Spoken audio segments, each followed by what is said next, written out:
I'm glad to have you here, Amanda. They spend a lot of weekends on Smith Lake, so they're very familiar with our waterways. Boating is a great passion of theirs, and which led him to get his captain license with the Coast Guard. So for the last 13 years, he's put this love of boating, serving the Coast Guard Auxiliary to promote marine safety. So, Captain Topsy, the floor is yours. Thank you, Mr. Sagan. Allow me to do this. So the good news that I can report is that boating accidents are down for 2 years in a row. So that's hot off the presses. The Coast Guard keeps track of boating accidents throughout the year and compiles all this information and then releases a report on the previous year's data.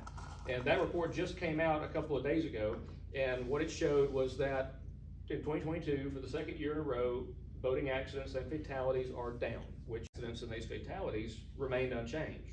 So, okay, you know, there's less of them, that's good, but the problem still persists.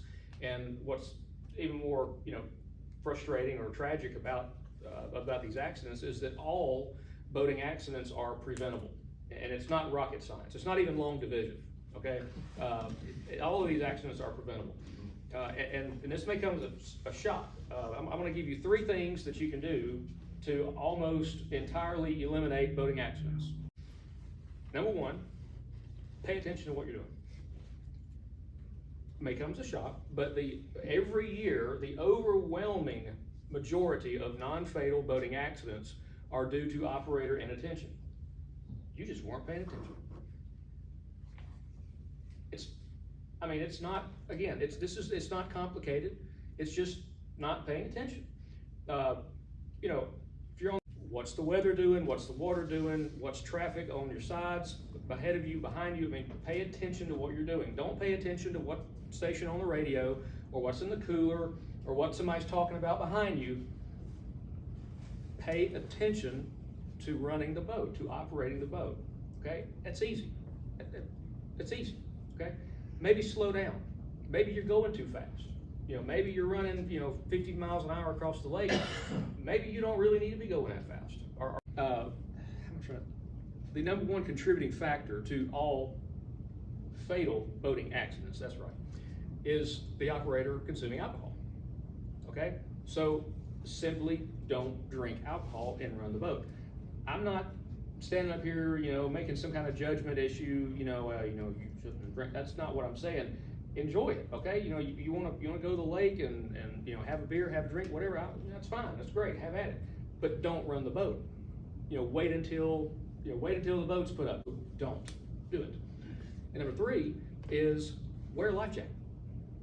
The number 1 cause of death. Okay, like I said, I was going to get to this. The number 1 cause of death in those fatal boating accidents was drowning, which makes sense. I mean, you're on the water, you're drowning. 85% of drowning victims were not wearing life jackets. So in these fatal boating accidents, 85% of these victims would have survived had they been wearing a life jacket. Does the law require you to wear it? No, it doesn't. Okay? No, the law does not require you to wear a life jacket. It requires children to wear a life jacket. 8 and under, they have to wear a life jacket. But adults don't have to have one. It has to be readily available. Meaning if it's under your seat, that's okay.